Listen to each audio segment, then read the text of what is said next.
কি করছো? না না আপনার লেগে সুই পিঠা বানাইছি।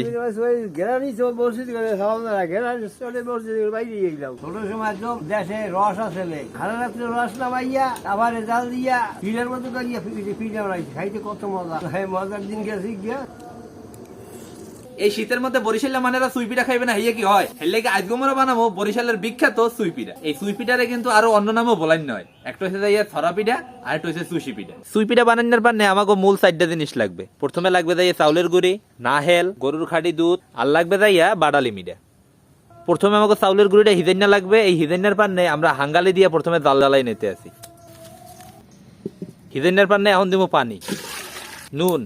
পানিটা উতলাই উঠছে, এখন আমরা চাউলের গুঁড়িগুলা এই পাতিলটার মধ্যে দিয়ে দিব। চাউলের গুঁড়িটা কিন্তু বেশি হিজান যাইবে না, এটা একটু রাখতে হবে দুল দুল। বেশি হিজাইলে কিন্তু আবার এই সুই পিঠাগুলা কিন্তু ভাঙ্গে যাইবে। চাউলের গুঁড়ি হিজাইন হয়ে গেছে, এখন আমরা চুলা দিয়ে নামাই রাখবো।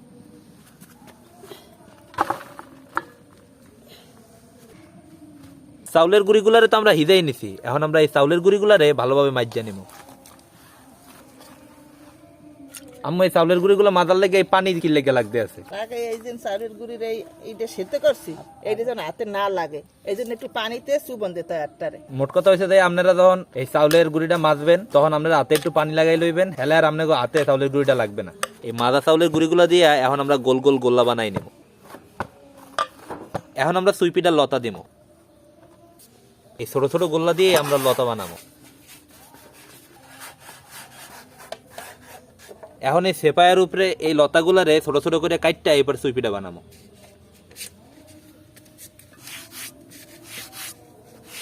জিনিসটা দেখতেই কত ভালো লাগতেছে, দেখছেন? সুই পিঠাগুলো বানানো হইতে আছে, এখন আমরা নাহেলটা ভাঙ্গে নেব।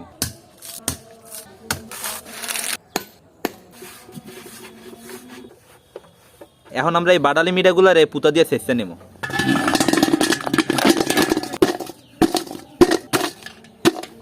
সুই পিঠা রান্দার পান্নে আমরা এখন মিঠার পাতিলটা চুলার উপরে বয় নেব।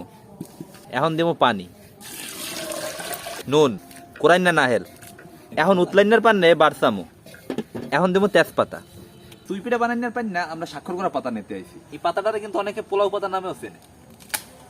এখন আমরা স্বাক্ষর করা পাতাটা চুলায় সেঁকে এরপরে দিয়ে দিব। এখন সুই পিঠাগুলোরে পাতিলের মধ্যে দিয়ে নেব। এখন দেব গরুর দুধ। সুই পিঠাটা উতলাই গেছে, এখন আমরা এটারে চুলার দিয়ে নামাই রাখবো। কি করছো? না না আপনার লেগে সুই পিঠা বানাইছি। ঘেরানি মসজিদ করে ঘেরানি চলে মসজিদ বাইরে গেলাম। হ্যাঁ, আপনার লেগেই তো রাঁধছি। না না হয়েছে। হ্যাঁ হয়েছে হয়েছে, এখনই খাইতে বইবে না। যে মোবাইলে যাবো। না না ভাই, সুই পিঠা তো বানাই এলাইলাম, আর একটু খাইয়েতেই দেখেন কেমন হয়েছে। আবার এ কিন্তু বানাইছি বাটালি মিঠা। ভালো খাই যাই। বিসমিল্লাহ। খুব ভালো হয়েছে।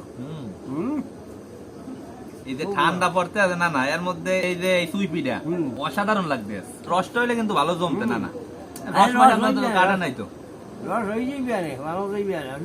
রস দাবার বানাবো মানে চেপা পিঠা। ছোট সময় একদম দেশে রস আসলে খানা রাত্রে রস নামাইয়া আবার জাল দিয়া পিঠের মতো করিয়া পিঠা বানাইছি, খাইতে কত মজা। হ্যাঁ, মজার দিন গেছি গিয়া, যা হয়েছে ভালোই হয়েছে। এই রসও নাই আর এই খাটিস কোনো জিনিসও নাই।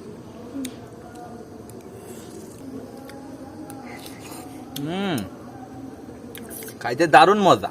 না না ভাই, এই পিঠা বানাইতে কিন্তু আপনার ঘরে গৃহস্থ হয়েছিল। ভিডিও হইবে তো আপনারা কারা কারা এই সুই পিঠা চেনেন অবশ্যই কিন্তু কমেন্ট করে জানাইবেন। তো আজকের মতো এখানেই ভিডিওটা শেষ করতেছি। আশা করতেছি সকলের ভিডিওটা ভালো লাগবে। সবাই ভালো থাকবেন। আসসালামু আলাইকুম।